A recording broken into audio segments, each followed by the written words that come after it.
日本侵略者残害中国人的刑具。一天晚上，我约对面木行中的保长到我家阳台上小酌，他说出汪派特务在租界上已不敢胡作非为，唯有那些日本翻译领着一个宪兵来办案是最可怕的，那就等于生病患的是绝症，拘捕到宪兵队去就很少有生还的希望。不仅如此，在出进宪兵队时还要受到不少折磨，至少吃3套头的苦。所谓3套头，是鼻孔中灌水、坐老虎凳以及拔指甲。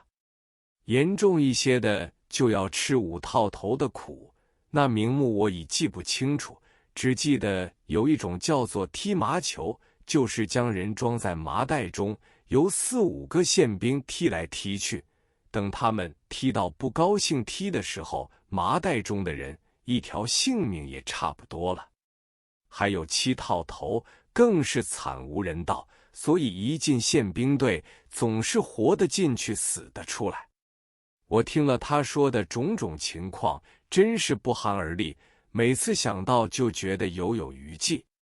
日本人办的《新申报》将重庆的特务分子都称作蓝衣社，报上常常提到蓝衣社人物被捕的新闻，市民看报就会想到他们的悲惨遭遇。那时我只是行医，任何不相识的人都不敢接近，所谓明哲保身，深恐无端发生麻烦。幸亏我对政治不感兴趣，所以心中也很坦然。不料有一天，忽然有一个翻译带了一个日本宪兵到我诊所来。我一看见宪兵的军帽，两腿已经发软，不知道出了什么事情。翻译问我：“陈先生，你认识我吗？”我说：“想不起来。”他说：“你不认识我，我却认识你好久了，对你的行动了如指掌。现在有一件事，我们要访问一位中医，他姓关名国珍，你认不认识？”我说：“上海的中医大多数我都认识，可是从来没有听说医生中有个关国珍。”翻译把我这番话传译给宪兵听，宪兵当时面色不大好看，说了一大堆日本话，翻译传给我听，说我是中医工会会长，没有理由不知道的。他要我拿出会员名册给他看。我说：“我并不是中医工会会长，仅是中医师工会常务委员。战事发生之后，这个中医师工会已经等于解散。”那个翻译说：“不行，一定要看会员名册及志愿书、照片等。”我说：“好。”立刻打电话给一个朋友，他是保存这些旧案卷的。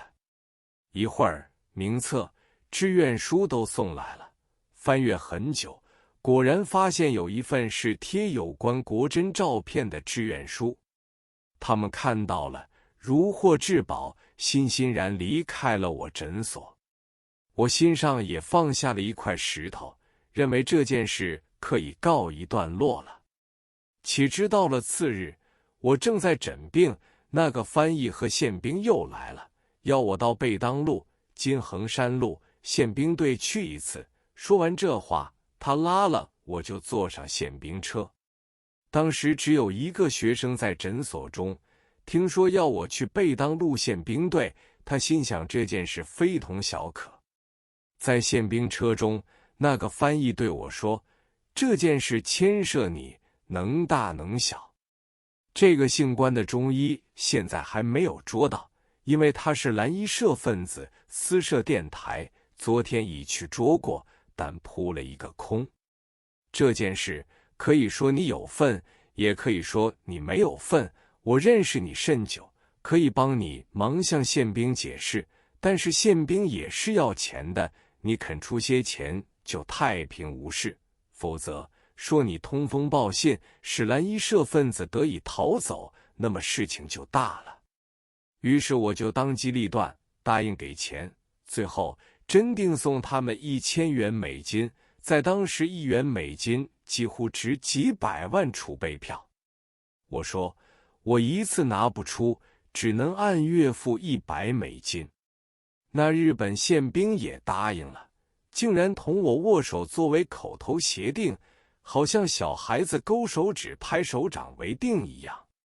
我虽然允诺给他们一些钱，但是又怕他们做不了主，而且日本人有一个习惯，逢有人踏进这种地方，必然给一个下马威，就是对来人啪啪打2下耳光，不管你怎样健壮，也要被打得昏天黑地。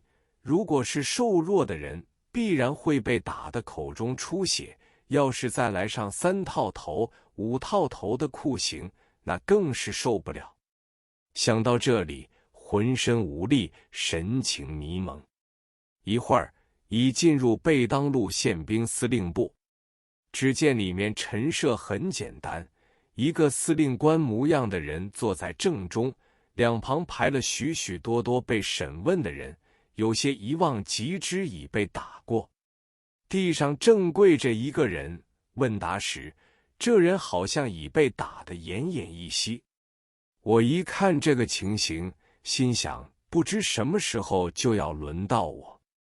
侵华日军在搜查所谓的不良分子，驻所在极端惶恐之中，我想这一关真是不易逃过，又不知道姓关的捉到了没有。